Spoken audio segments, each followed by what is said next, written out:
Okay, we've just got to the end of day 13 of the Undercover Policing Inquiry, Tranche 3, Phase 1. We've been listening to Dan Gilman give evidence, being questioned about the infiltration of Carlo Soracchi, amongst a couple of other officers, but mostly Carlo Soracchi. I'm joined by Niall Mulholland from the NUJ. I'm an NUJ activist. Yeah, fair play. What have you made of what we've heard? Well, it's outrageous. Unfortunately, not shocking. I mean, from an NUJ perspective, actually, in Northern Ireland, there's lots of issues like this at the moment. There's a Loughlin Island documentary, which is about state killings, and the people who did the documentary on it and researched it for a book, we now know were spied on by the police force in Northern Ireland, I think with the British police involvement as well. And there's another new case about a young guy got killed in mysterious circumstances, perhaps a sectarian killing, and recently the same stuff has come out that there was different state agencies were spying on journalists looking into that story. Right. So this spying continues of a different form. Absolutely, and journalists know that. Sure. We have to bring it out to the public. And what's happened to Dan over decades is shows how intrusive it can be as well. Where Dan was an anti-fascist activist. The guy standing beside him, Carlo, was was a policeman, secretly sending reports back every day, every time he met Dan, to his handlers, and that was done to an attempt to undermine the anti-fascist work that Dan and others were doing. So it's been brought to light. That's very good, and the purpose of this really, I think, is to hold it up to the world so people know this goes on. Yeah, I thought one of the things which Dan brought up, I mean, it wasn't spent a lot of time on, but I think it's really important, is the fact that it wasn't just the case that Carlo Soracchi infiltrated the No Platform or any of the groups he was involved in, but that he actually infiltrated like the very personal life. He became close personal friends, both Dan and his wife. Dan introduced him to Don McLean, who was a friend and not an activist, who Carlo Soracchi very quickly developed a sexual relationship with, as a means really of getting closer, it would appear, to Dan. That he spied on, their personal, their home lives, the children. These officers weren't just, kind of going along to meetings or going along to protests. They were really getting into the fabric of people's everyday life. Yeah, it's insidious and obscene, and it just shows the lengths that sections of the state will go to. Where I don't believe that this wasn't sanctioned by the people above him, because we know what's happened in other cases. So there's a pattern here, and it was an attempt, like you say, as Dan said today, to get closer to him, to get more information on him, playing on friendships, and people, introduced to a partner and so on, and then having this deceitful relationship for a period of time. I mean, it's just horrendous, and I think it's good. It's been brought to light again to show what these actions are, and the vast majority of people just say this is just unacceptable. That you're doing that. It's also why you're doing it on someone who's an anti-fascist activist, someone who campaigned against the people who like to see a destruction of all democratic rights if they ever took power. Yeah, I mean, he very kind of clearly pointed out, a key period of time when he's being reported on is the same time when the far right were planting nail bombs in London, were carrying out racist attacks, responsible for very serious violence, stabbing an MP during that time period.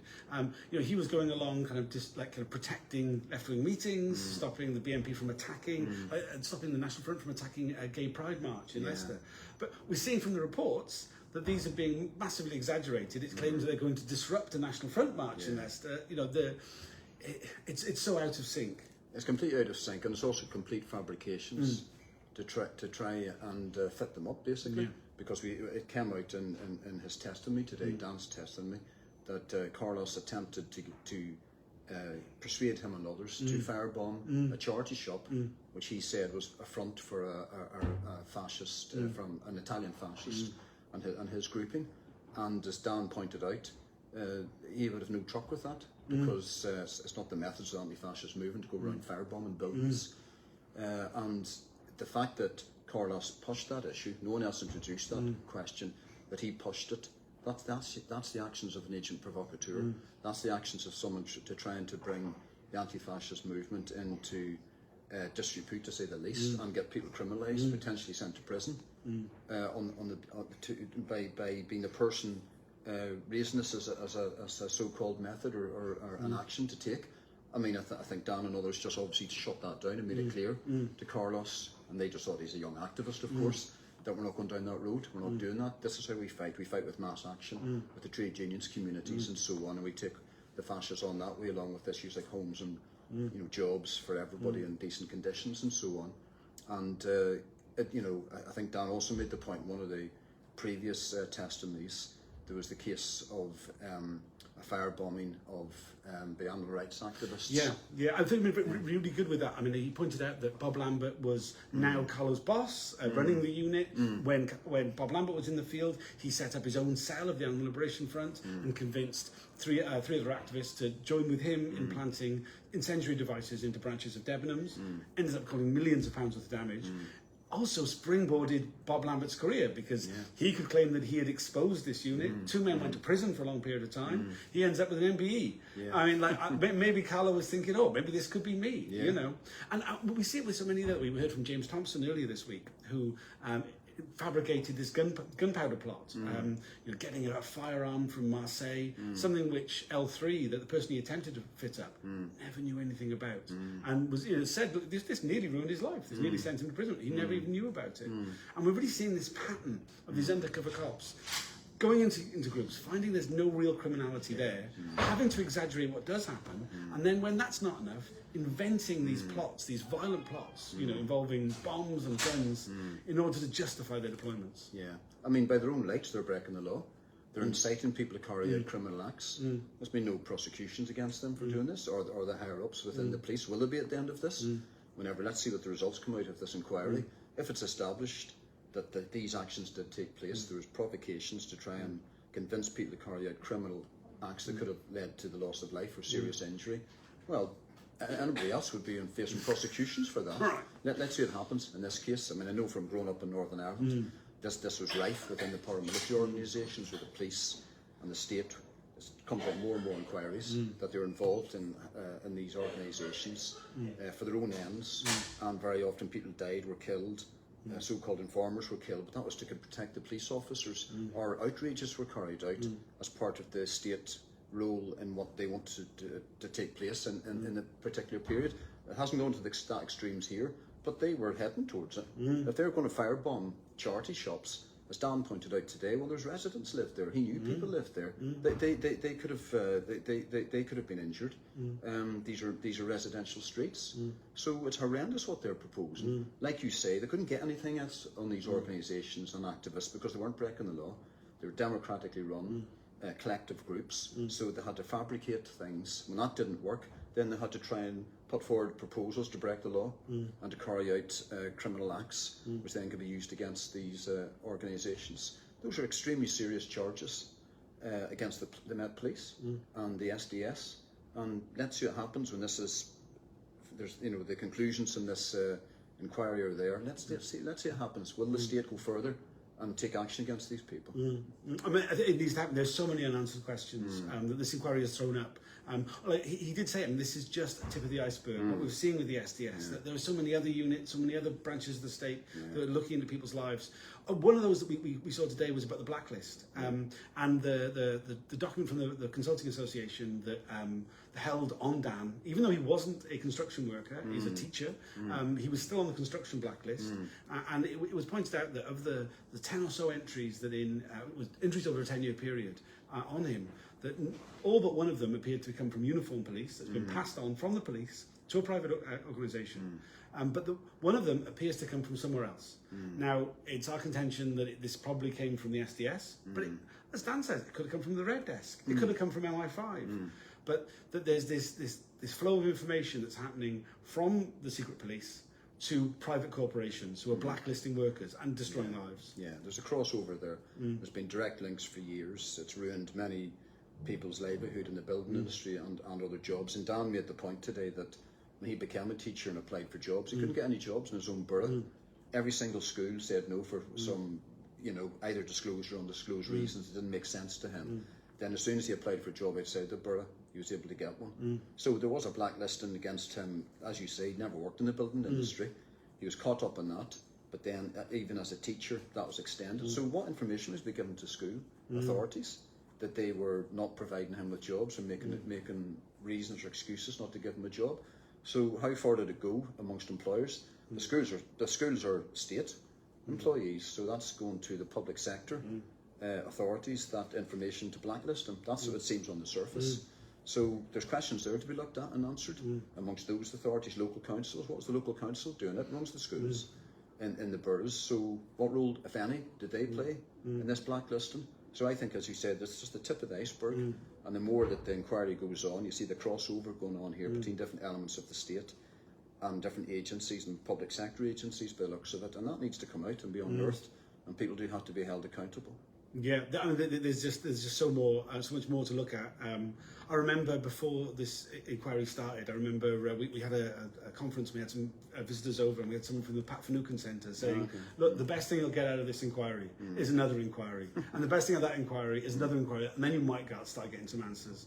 And certainly I think we've got more questions than we started with since this inquiry has started. Yeah, we have, and who knows what the formal official resolution will be. But I think it's definitely been worth it, because we're now talking about what we do know. Absolutely. And things are being held up to the light of day, which the state, big parts of the state apparatus, do not want people to know about. Yeah. They've been forced to have the inquiry. This information is now coming out. It will be a shock and a surprise to many people, and it's important that's put on the table, and that people can see the role of the state, and then at least it leads on to people making more maybe political decisions about, well, who controls the state? Where's the democracy? Where's the accountability? Why did they attack the labour movement? Why did they attack anti-fascist campaigns? I think I read somewhere that the SDS, over its 40 years existence, never put agents into the far-right organisations. Right. I mean, there are some examples that's incredibly short. I mean, we heard from one undercover officer who was sent to the far right. I mean, these officers are going for like 5-year deployments, right? Really deep. It was one officer for 3 months. Right. It wasn't an active group. It was just some ex-BNP members in a pub. He went to one meeting. He went to one demonstration. And then when he withdrew early because he was worried that some of his colleagues in the police would out him to other members of the BNP because they were supportive of the BNP. that just says mountains to it. It really does. About it. Yeah. About the crossover and it's come out also with the comments by the SDS and the police about the people who give evidence today. There's like a misogynist attitude, racist attitudes, derogatory towards working class people. That informs a lot of the police, who then go on to be part of the SDS. So no wonder they went in with that mentality, that sort of derogatory attitude, and then to them it probably means nothing to, in effect, try and stitch people up. Try and set them up by trying to encourage them to carry out violent provocations, which could then be used to shut those campaigns down and imprison people.